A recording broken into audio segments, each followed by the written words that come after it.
Morning, everybody. This is Steve at the Worley Bugger. It is Wednesday, March 26th, 2025. I am at the mouth of the canyon here. As you can see, this is Wilson Creek, and it's flowing pure mud. I don't know if you can tell from the video. Try and get a little better photo here, but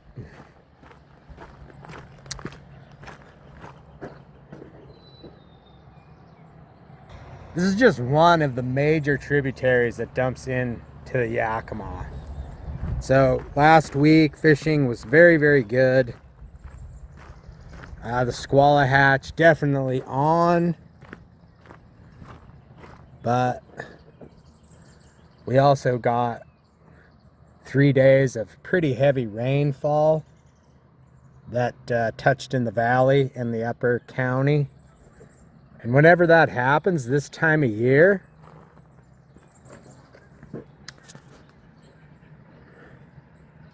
the rain touches on the snow melts, the water escalates, comes up substantially via all the tributaries of the river. They're not doing water releases. We're in a drought year right now. I mean, the snowpack is only 91%. Last year, they drained the reservoir to 4%. It's only like 20% capacity. So this is not water releases. This is not how the Yakima works. It's a really different, unique system, you know, and we'll go over here and you can get an idea of.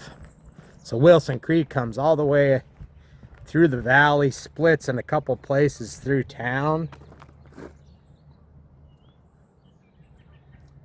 and is running extremely high with dark muddy water. So from the top of the river at the headwaters in Easton, you know, there's Big Creek. There's a couple other ones I can't remember the names of. As you move further south, of course, the Teanaway, which would be considered probably the largest natural tributary to the river, which is, you know, escalated in flows. From there, you have Swak Creek, Tainham Creek, Reeser Creek, Anashtash Creek, Wilson Creek, Tainham Creek, Luma Creek. All of those will dump substantial amounts of water into the river.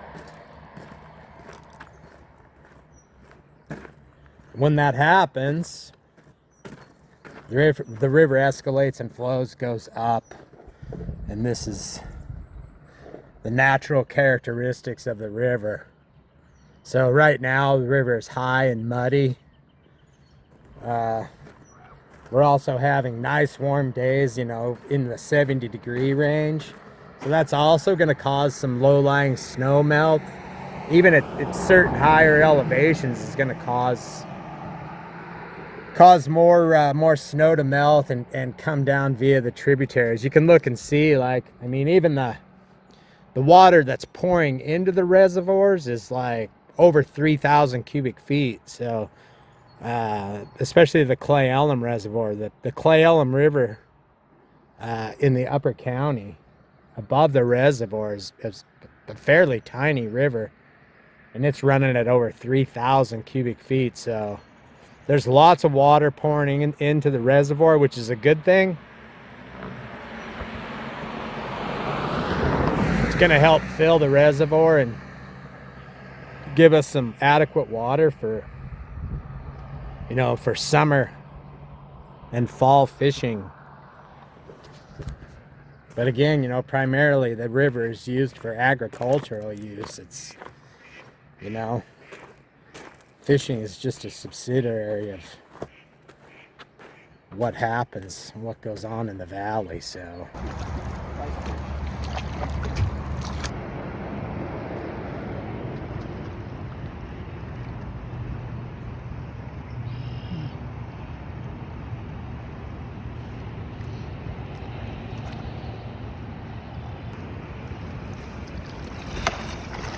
Yeah.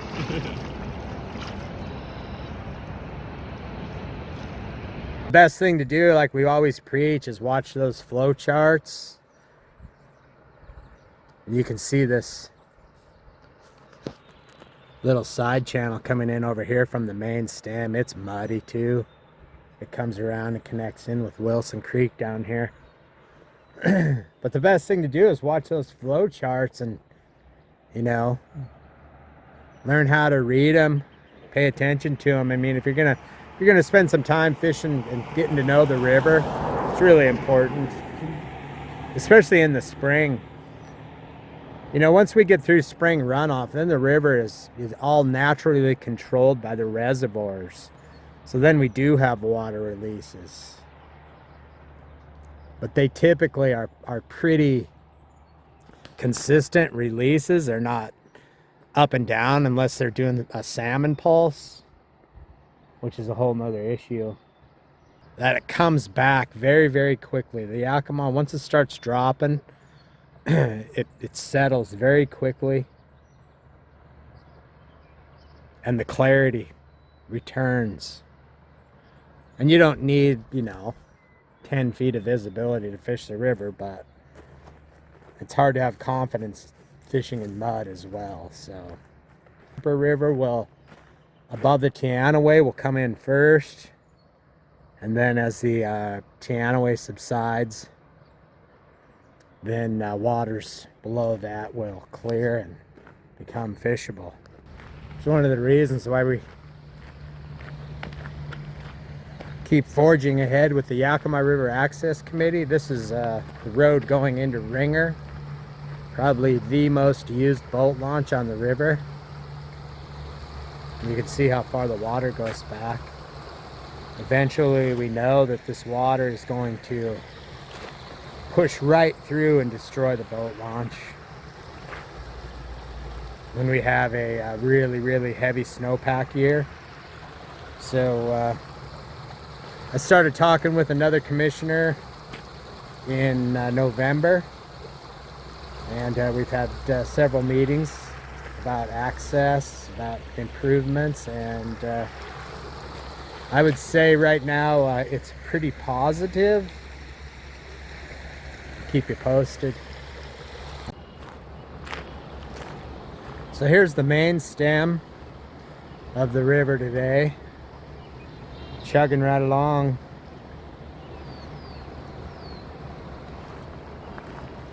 Hopefully I explained it well to you, what is the cause of this. So again, this is not releases of water from the reservoir. This is all from snow, low-lying snow mainly, in the lower elevations from big rainfall. So projected to run like this for a few days and then start to recede after today. Another warm day here in the 70s, and then back down in the 50s, lows in the 30s at night. So that will help slow it down, which is really what we want in a drought year. Really want it. Everybody likes the nice weather, including me, but ideally have it come off nice and slow, and we can capture as much of the water in the reservoirs as possible is good. It's got to really be careful in here because the logs and the root wads will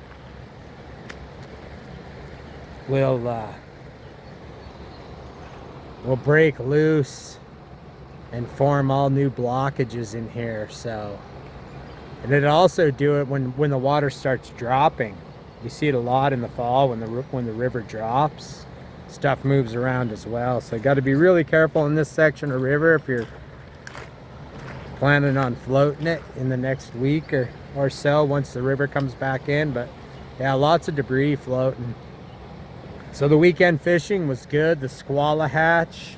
People always ask, you know, what will this do for the squallas? Well, there's still a few around, but typically what happens with them is they just kind of run for cover until the high water recedes, and then they'll come back And we'll see the squallow hatch push all the way into April. A lot of times, you know, over the past 30 years, I've seen squallows, March browns, and blue wings all coming down the food, all coming down the foam line for food. So April can be a fun time on the river, but again, you know, we could have another one or two of these events, so you got to really pay attention.